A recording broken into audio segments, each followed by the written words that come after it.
Apple, Google, Nintendo, Gucci, Louis Vuitton などなどいろいろな会社名やブランド名がありますが、世界展開しているこういうものの中には国や地域によって全然違う読み方をするものが結構あります。例えばシボレーって車あるじゃないですか。この車僕知らなくて日本であんまり見かけないっていうのもあるんですけど、聞いたことがなかったですね。でアメリカに住み始めたらすごくある種の車を見かけるようになったんです。この車名前をシェロレイと言います。で日本に帰ってきてたまたま車の話を誰かとしてた時にシボレーがどうのこうのって言われて、で僕は聞いたことないと思ってたからシボレーみたいなちょっと適当に流しちゃったんですね。でも後でよく考えてみたら、もしかして同じものって気づいたんです。英語と日本語だと同じ単語でもすごく読み方が違うことがあるというのは分かっていたんですけど、びっくりしました。逆に当然違うだろうと思ってたら発音が日本語と英語で同じだったというケースもあります。 Linux というパソコンのシステムがあるんですけど、英語の感覚だと Linux って読むと思ったんですね。実際調べてみたら日本語と同じように Linux だったんです。ブランド名じゃないんですけど Danish というパンがあって、初めて食べたのがアメリカだったんですね。で日本に帰ってきて大学に編入したんですけど、そこであったんですよ、Danish が。でもアメリカ英語だと Danish だけど日本語だと多分 A だからダニッシュだろうと思って、ダニッシュがある、やったー食べようって言っちゃったんです。そしたら一緒にいた人がダニッシュって何？デニッシュだよって教えてくれたんです。そんな違ったり同じだったりする日本語と英語ですが、今日は日本語ではちょっと想像つかないような読み方を英語でする会社名やブランド名を紹介したいと思います。McDonald's. You know the girl at McDonald's? You call that a girl? It's a he. Oh yes. F you, you're disgusting. これは結構知ってる人もいっぱいいたと思います。ポイントは Mac の部分を短く言うことで DA の部分を強く言うこと、そして最後に S をつけるのを忘れないことです。 McDonald's. Wikipedia. Oreo.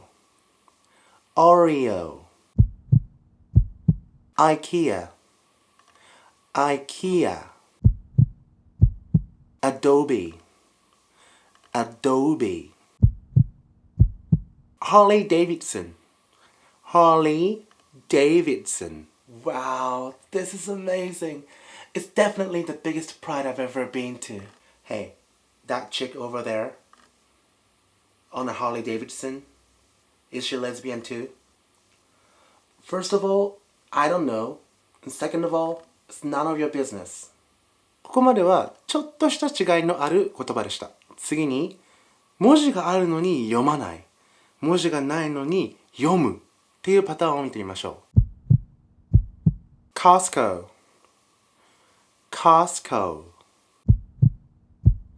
Jaguar.